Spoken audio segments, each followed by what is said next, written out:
everybody. Welcome to the meeting this week. We're actually filming this for you on Friday the 13th. Welcome. And today we're going to talk to you about, we have a workshop coming up in January on how to fight with Tai Chi, the Tai Chi Fighting Method. That'll be January 22nd through the 26th, starting on that Wednesday at 2 o'clock in the afternoon. And I'm going to talk about some of the things we're going to get into in there. I'm actually going to be teaching 3 different fighting methods. Now, one of the things I've been getting asked is, will one of them be the ghost fighting method? And the answer to that is no, it will not be. That is a more advanced method.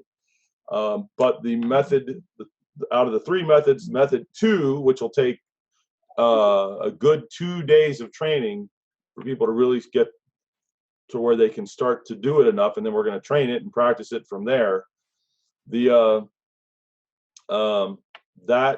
method lends itself to the skill sets you need for the ghost fighting method. So it's stepping to it. By the way, before we go any further, the folks on the call today are, I want to introduce everybody real quick. Greg Nomeyer. Hey. Daniel Stringer. How you doing? Jim. Down here in Florida, yep. Jim down there in Florida, yep. And then it only says Jim on your thing, so that's part of the reason. Jim Kelly. Kelly, thank you. Jim Kelly, West Boca Tai Chi. Yeah. West Boca Tai Chi. And by the way, the other 2 gentlemen, Greg Nomeyer is up in Ypsilanti, Ann Arbor, Yep. Michigan. Yep, you got it. Daniel is in DeLand? Yeah, Paisley and DeLand, yeah. Paisley and DeLand, Florida. Matt Holker is here in Maryville, Tennessee. Hello. I was hoping you'd remember that. Well, anyway, so then Harry Legg, and he is in Verona, New Jersey. And hello, yes. New Jersey, New York area. All right. And Jim in Boca. Did we? That Jim one? in Boca, yes. Boca Raton, Florida. Okay. So one of the questions that I've been trying to address out there is that, okay, so there's 3 different methods for Tai Chi fighting, and I'm actually at the workshop going to teach 3 enough so that people will leave with them and with the ability with them and understanding and the ability to use them, and one of them like really, really well, and the other one you're going to have to work on because there's a lot to it, and then another one that's reasonably simple and quick to learn, but that then takes some time and effort, practice to get skill with. And so with 3 different methods, it's like there's 3 different methods. Well, there's actually at least 10 different methods of fighting with Tai Chi that I have been taught and shown and worked over the last 40 some years of training. And so how can there be that many different ones? Isn't it all Tai Chi? And so I'm going to talk about that in some depth here to give you some idea on that. So just like there are many different styles of boxing, there's peekaboo boxing, there's and that's the one that Tyson trained originally. There's rope-a-dope, which is from Muhammad Ali's method, wear down the board and kind of an attrition-based boxing style there. And then there's other ones that are like stick and jab, and where they're stick and move and this kind of thing. Anyways, different styles. And that kind of thing. And then grappling, there's different styles. Collegiate wrestling, like Greco-Roman wrestling, that's a grappling style.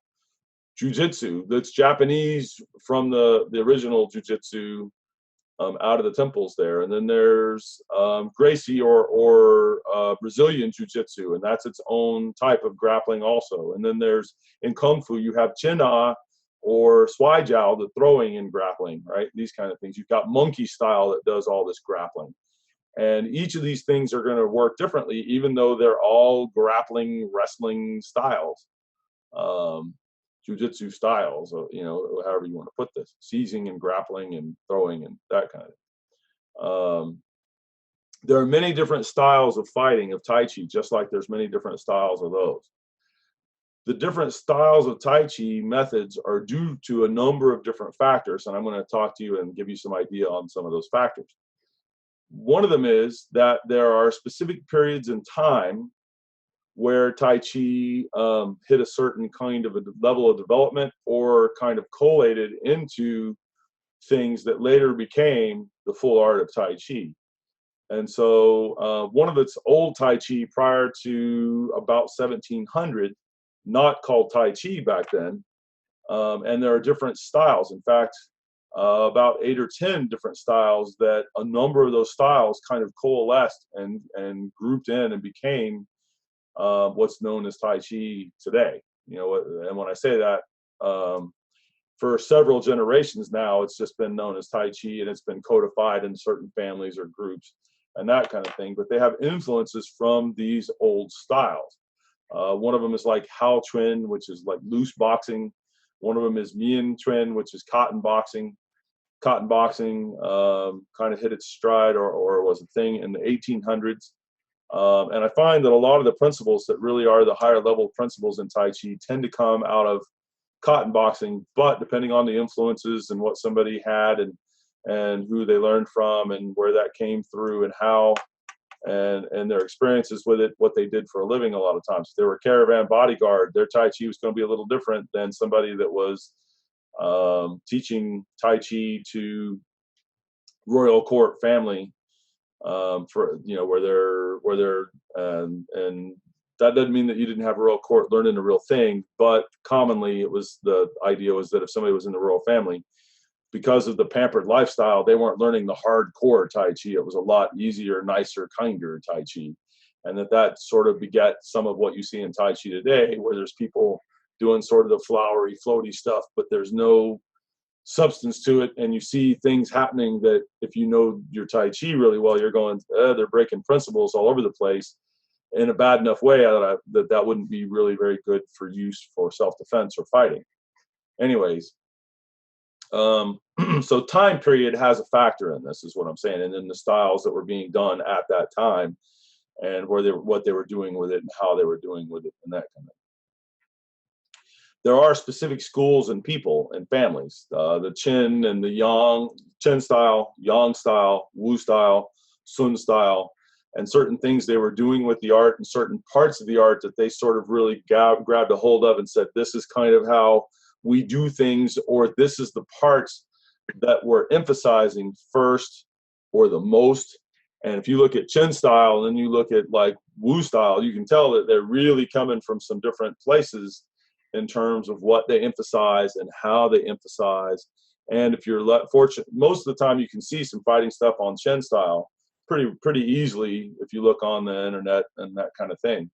To find that on Wu style, you don't see it very often. I've seen it from the senior masters, but they normally just won't show that publicly. And they'll show some push hands. Don't confuse the push hands and the fighting. The push hands helps you with the fighting, but the push hands itself, most of the time, is not fighting. There's some real differences, stark kind of differences there. I've got more I can tell you, but I want to give our group a chance to weigh in on anything I've said so far, both with questions or with comments and that kind of thing. Most of them have studied Tai Chi for enough years before me that some of them have information on some of this and or backgrounds in certain aspects and that kind of thing. Okay, guys?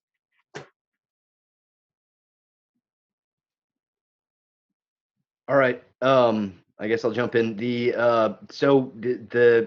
The question I have for you, and I think, I mean, I'm pretty sure I kind of know the answer, but it's worth mentioning.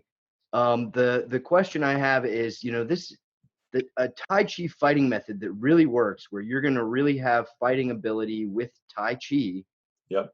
Is something that Tai Chi people have been after for a long time. A lot of them, I mean, I'm talking about like individuals have been seeking this for a long time. They've been training diligently. They've been working towards this. And we're going to do this workshop that is not one, not two, but 3 functional Tai Chi fighting methods in 5 days. Yep. And so I guess the question kind of becomes like, how and open to everybody. You don't even have to have school coming in the door. Right. Okay, go ahead. Yeah, and so the question really becomes like, how is that possible And how is that? If it is possible, it must have been possible this whole time. And so why aren't we seeing that? Why aren't we seeing, any fighting methods come out of any schools? Like why, and why are you able to teach 3 really functional Tai Chi fighting methods in 5 days? Yep. Yeah, you get the idea. So a couple things. One of them is that the fighting, there are internal parts of the Tai Chi that have been seriously, greatly hidden. And then the fighting part of Tai Chi has been massively hidden. Most of the senior masters only want people that are indoor disciples, only studying from them, not studying from anybody else, lifetime dedicated, probably helping support the teacher's family. I mean, like paying serious kinds of money. Maybe living with the family and actually and then working on top of studying and taking part of most of their income and actually supporting the family with that. And those are the people, the lineage inheritors for the next generation that have been taught the fighting method, and most other people have not been taught it. They have gone out of their way to make sure that people don't know it, don't see it, don't get it. They don't want people to know this. Now, historically, some of those reasons were that if they were attacked or they were using the art in self-defense ways, or there were a lot of challenge matches, especially in the 1800s, and all the way up through the early 1940s, give or take. And they did not want somebody who was a challenger to see what they actually had for a martial art at all. Zero. And so the best way they were able to do that was they kept it very in-house. You had to come and study from them to get it. You could do a challenge match, lose. They would try to do it fast enough and well enough that you didn't know what they did, not enough of what they did, so that you couldn't go piece it together. They would not let other people watch the challenge matches, as much as they could help it. Or they would try to do it where they were doing high level quickly, boom. So even if somebody was watching, they'd have a very hard time figuring out what happened. They didn't want people to know the methods because it was a safety and security issue. And then they've kept that mindset up until the modern day. A lot of the more modern reason for it being they don't want to teach people how to harm other people, and feel somehow responsible for that in any way. And they're worried that bad characters are going to abuse and misuse the material and all that. And they just don't want to teach it. And so it's been very, very, very hidden. How did I come to it? I was studying from my original Kung Fu teachers in the early 1980s. And when I say that, like 80, 81, 82, 83 kind of years, and 84. And I had one of the other students in the class that I thought was another Kung Fu student tapped me like thunk, thunk, thunk, and was behind me. And I had done this and didn't touch him. And and I asked him, I didn't know what it was. I didn't know what style of Kung Fu it was or anything else. And I asked him to do it to me again, if he could, because I said, I must have blinked or something, And he did do it again. And with me looking at him and doing this hard and fast, but harder and faster than the first time, he did it again. And I was like, what style is that? And if he says, I'm obviously telling you this, you may have heard me tell you this story before, for which I apologize if you have, but anyways, and I expected to hear some kind of strange, crazy style of Kung Fu, and he said Tai Chi. And I was like, yeah, right, man, sure. And he was like, what style is it? And he said, no, really, Tai Chi, that he only studied Tai Chi from our teacher, Tyrone, and from Dr. Wu. And he was one of the senior Tai Chi students. And that's all he studied. And then I obviously asked him questions and stuff, found out this was a Tai Chi fighting method, and the primary one that came through that lineage. And I went to my teacher and said, I got to have that. And I quit studying the other Kung Fu I was studying completely and started studying that. And that's how I got the first, and that's the ghost fighting method, what we call the ghost fighting method. And then from there, as I went on and over the years and have studied with other teachers, because I already had indoor secret higher level information, it's been very easy for me to open other doors with other senior masters and teachers and to get other methods, fighting methods and that kind of thing. And And I've been a researcher. So a lot of people, if they tell you I've been studying Tai Chi for 43 years, what they mean is they studied Tai Chi for 5 years and they've been practicing for the last 38. And for me, I'm a researcher, an academic about this. And I constantly am studying and researching and continuing to study and that kind of thing. 43 years in. If somebody was doing this in academia, the best equivalent, and I have a bachelor's degree, the best equivalent I can have is it would be the equivalent of having 2 PhDs in it. And I continue to study.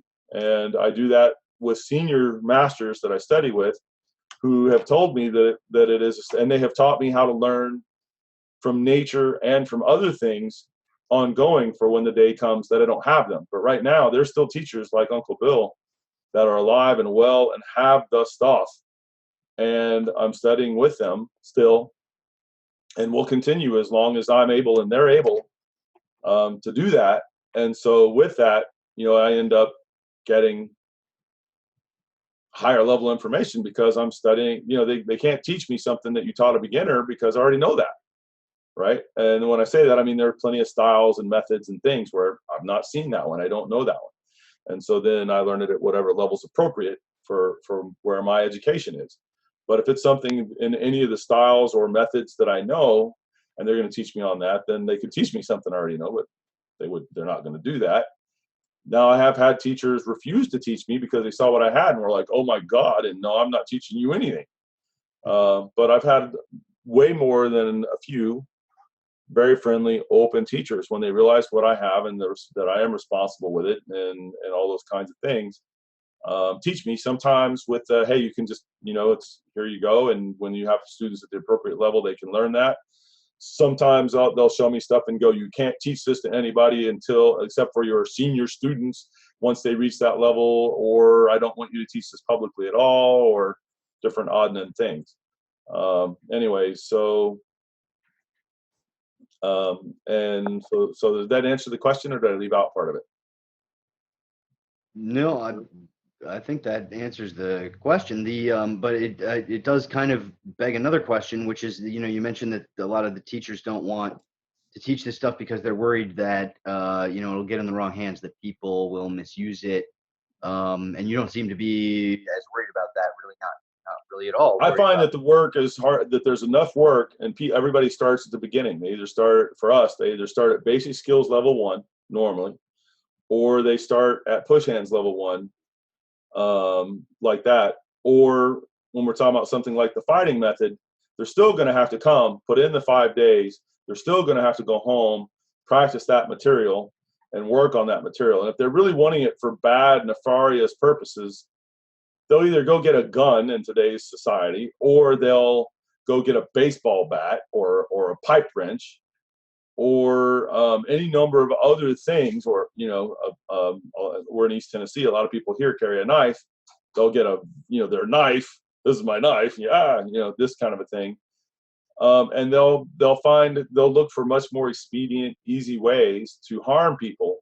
We don't live in the 1800s or prior to the invention of guns, where their empty hands were the thing. And they're just, anybody that's really got bad designs, bad purposes like that, they're normally not going to put in the work and the time and the effort. It's just too easy for them to do bad things to people where they don't have to train so much, or think they don't have to train so much. Baseball bat, this kind of thing. And so I'm not too worried. And the other one is the expense. It's not cheap. It's time consuming. You have to put in the effort into practice and all that. And bad characters just normally won't, even if they do it for a little while, they quit. They don't keep studying. They don't apply themselves in a dedicated way to the study. That's been my experience of it. I started teaching in 1983, helping, and then teaching on my own in 1985, full-time, really full-time, by 1990. And so 30 years now almost for the full time even, and close to 35, about 35 for teaching. And I just found, and I've had plenty of people come through that were bad characters. They don't stay. A lot of times when they realize the work that's involved, they won't do it. If they want meathead grr stuff, they're going to go to MMA or something. And so it really, in today's age, there's a lot of places they can go learn how to hurt people if that's what they really want to do. They're not normally going to jump on Tai Chi as their vehicle for doing that. It takes too much time, effort, and energy and practice time to have to do that. And now, a word from our sponsor. When Tai Chi fights, it is vicious. Every move in Tai Chi has at least one eye, throat, or groin strike concealed in the movement. For much more on that, go to ViciousTaiChi.com. I created a course that shows where the quick and dirty fight enders are hidden in the Tai Chi form. Many of the applications are so simple that you can pick them up just by watching the video. The course has a broad selection of moves that are common in most Tai Chi forms. And once you watch the applications in this program, you will start seeing eye, throat, and groin strikes everywhere in Tai Chi. Once again, that course is available at ViciousTaiChi.com. That's ViciousTaiChi.com. No, I mean, I will say that to me, to reach a high level requires me, or even my low level, it requires me to relax and change enough. And it's always, to me, sort of an accomplishment in the bad way when I see somebody is at an advanced level and still nursing, some bad character traits. Because it means either they or the teacher really failed. Because if you're really opening up to have more things come through, that requires more of you getting out of the way. That's right. And so I would prefer to proceed that way than somehow be able to do this thing, which I've seen once or twice where they have a high level of skill and they are not people I want to be around. Yeah. Yep. The other part of that is ideally the art, this is for Tai Chi, it's as a whole, has you working on yourself and who you are and how you are. And you're working through your mental baggage and more, over time, and really working on becoming a better human being. I will tell you that if you continue on your studies to the higher level stuff, you almost end up forced to, you can't continue and not do that work. It really is harsh on you and the realities that you kind of come to if you don't. And so it's a normal thing for people to do that kind of work and to want to go through that process. And especially when you're really doing, like in our case, the Tai Chi Chuan, really through the levels, you can't get to the mind work and the spirit work and not be getting in there and doing the work on yourself and who you are and how that relates to the rest of the world and all those kind of things, because the work becomes exceptionally unpleasant at some point if you're not working on being I hate saying it this way, but better human being. Well, it seems that frequently there's just a lot of lip service given to the spirit part of body, mind. There's a lot of people doing that. Yeah. Okay. And lip service happens because typically they're low level. They're not doing anything to actually improve the level. And they're trying to get a bunch of people to come and study from them and pay them a bunch of money. And that's the track that they're on. And their skill level shows it. And the negativity and everything that you see coming out from them typically reflects where they really are. And then if you look at what they produce for students, it starts showing pretty well too, because usually the students coming out of that background, they don't have any skill. Or they're a bunch of thugs, or both, no skill and yet they're thugs, kind of a thing. And so and there is a bit of that, certainly in the martial arts world. And MMA community being a perfect example of that. The people that normally come in the door of like my school looking to fight, they're low level, don't have any real skill, think they're hot stuff or want to be hot stuff like that. You don't get a world-class, truly skilled, making money, professional, family person, but they're doing the MMA and they're truly are skilled at it and have a big following. They don't go around to different schools looking to beat up teachers that aren't doing what they're doing. It's the low-skilled guys and the mind's not right. Those are the ones that are doing that stuff. Okay. So different. So I was talking to you guys about different Tai Chi methods and why they are and all that. And so there are different methods of doing Tai Chi because of specific people and the knowledge that they have or had. And it's what they were taught that sometimes that fit them directly. And a lot of times they didn't learn the whole art. Not everything there is to know about Tai Chi, as if one person could in their entire lifetime anyways, because there's a high likelihood that they can't. That it's just the art itself is too vast that and I don't mean they can't go up through the levels and get to the highest levels. I'm saying there are all these periphery things. How many different forms of Tai Chi are there? More than 100. And so I don't know all those forms, and I don't know anybody else who knows all of them either. I know people who collect forms, and they're mostly a form collector, and then they don't have a lot of the higher level stuff because they're too busy collecting movements of new forms. Anyways, and so you'll get people that they have a particular body type, size in their frame, or an energy level. They'll either be a really calm person or in reality, or they'll really be kind of hyper, and that's kind of where they really are, even if they're not showing that a lot of times. Or they'll have a very specific skill, ability. Maybe they're really fast, or maybe they're really somebody that's heavier, and really when they grab a hold of something, they're really paralyze your arm when they grab you kind of thing. There are different temperaments and attitudes. The person might be, like I say, really calm and really like, okay, we're surfing kind of along here, blah, blah, blah, blah. Hey, that's cool. And then you got somebody that they're really kind of hyper intense, really excited or really moody, and or their attitude about things. Some people have, oh, gee, I don't really want to hurt anybody, even if they've got skill. And some people are like, oh no, if they're attacking me, I'm taking them off the face of the planet. And so different attitudes, right? And so they're going to draw towards specific ways of doing the art, using the art, and thinking about how it would be used for self-defense, and those kind of things. And the other part of that is that they might have, most people have if they're training in depth and really at higher levels, they end up having very favorite methods and jing expressions from the Tai Chi. Like a lot of times if somebody's doing chin styles, because they liked all the Jianxi Jing silk reeling winding in it, and they want to, they like doing that, and they want to do that. And they like, a lot of times people gravitate towards Chen style because they see the overt Fajin, and they want to be doing that. And so then they're going to tend to fight more expressively with the Fa like that, where it's externally and expressed, because they like it. It appeals to them.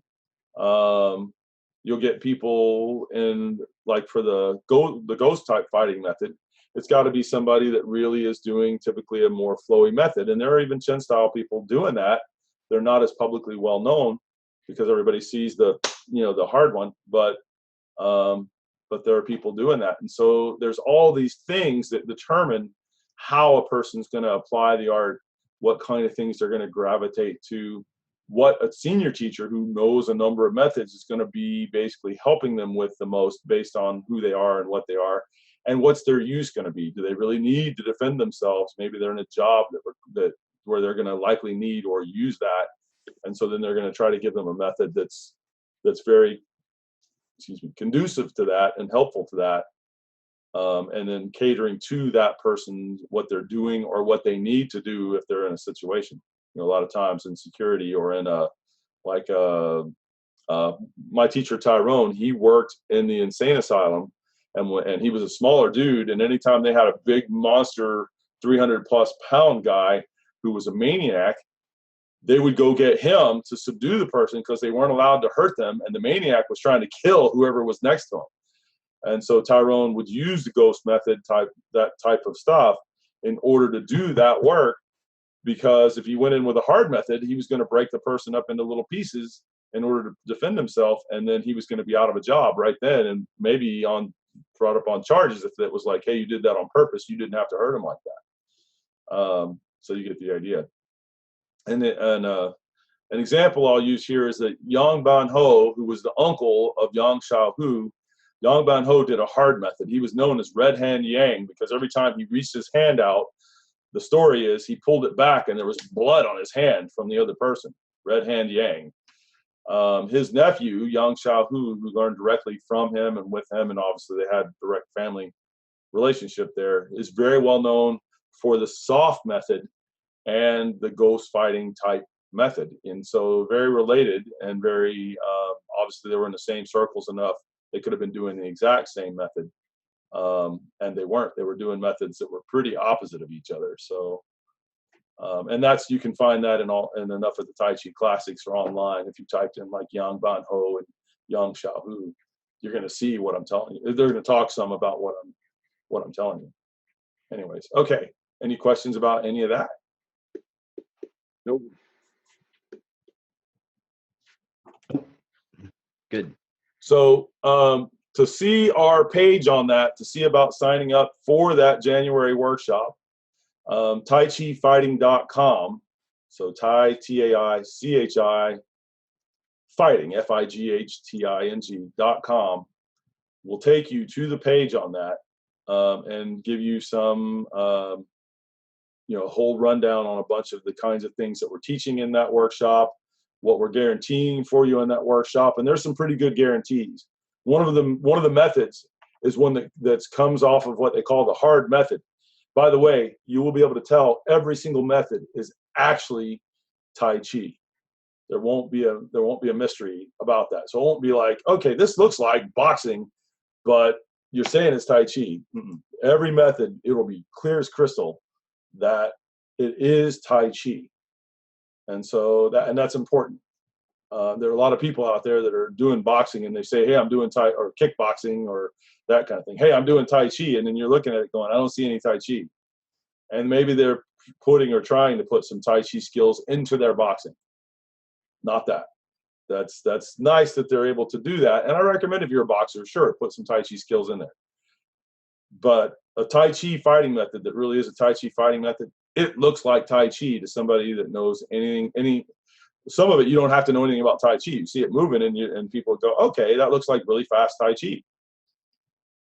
The ones that aren't like that, if you know Tai Chi and you know principle, you're going to know, hey, this is adhering to Tai Chi principle like directly.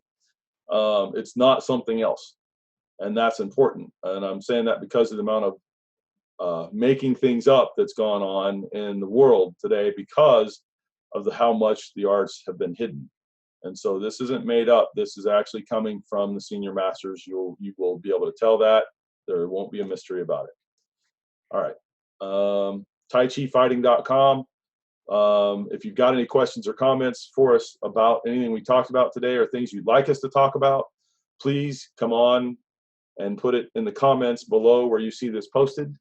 And we look forward to having more discussion with you and presenting more things for you. And thank you for watching.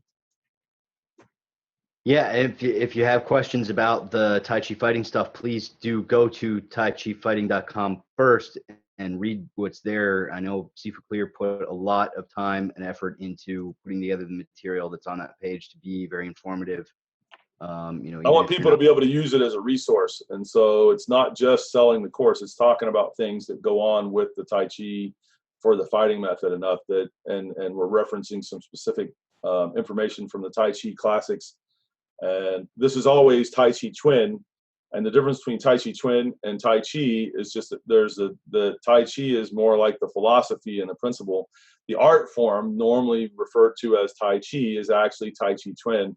This is the one that everybody kind of has. The problem is a lot of people don't have the twin, so they refer to it as Tai Chi without any of the other stuff, like, as if that's actually the art. And some people have made that where it's kind of the art. And I'm not suggesting that you need to fight. What I'm suggesting to you is that if you don't know the fighting part, you really don't know Tai Chi, the art that you see people doing. You know the choreography of moving around, because there's a lot more to Tai Chi than just the moves. And this is on the internal part too, not just the fighting. In other words, there is a lot more. if all somebody's got the form, learn the form, do the form with me, and then I'm making little pointers on your form, it really is low level, not the real stuff. And there's a lot of that out there is because of what people have been taught and how they learned it and what they're promoting and teaching. And my goal is to really promote and put out Tai Chi, the full art, Tai Chi Chuan. And I'm hoping that we're being successful at helping you guys to do this, and that you're also helping other people who are interested, obviously, to do this. And so, like you said, TaiChiFighting.com. And thank you for watching. Thank you, Steve. And now, a word from our sponsor. Tai Chi fights with internal power. The moves are important, but without internal power, it is just empty choreography. It is even said that with the right internal power skills, you could defend yourself with just one move. On fightingtaichi.com, I proved the point. I created a course that teaches the must-haves for generating internal power and a bunch of different ways to use that internal power for self-defense. Each of the applications comes right from the very first move in most Tai Chi forms. And although it's all the same move, it does a lot of different things when you put the internal power into it. The secrets to the first move in Tai Chi shows you how to do that. Get it right now at fightingtaichi.com. That's fightingtaichi.com.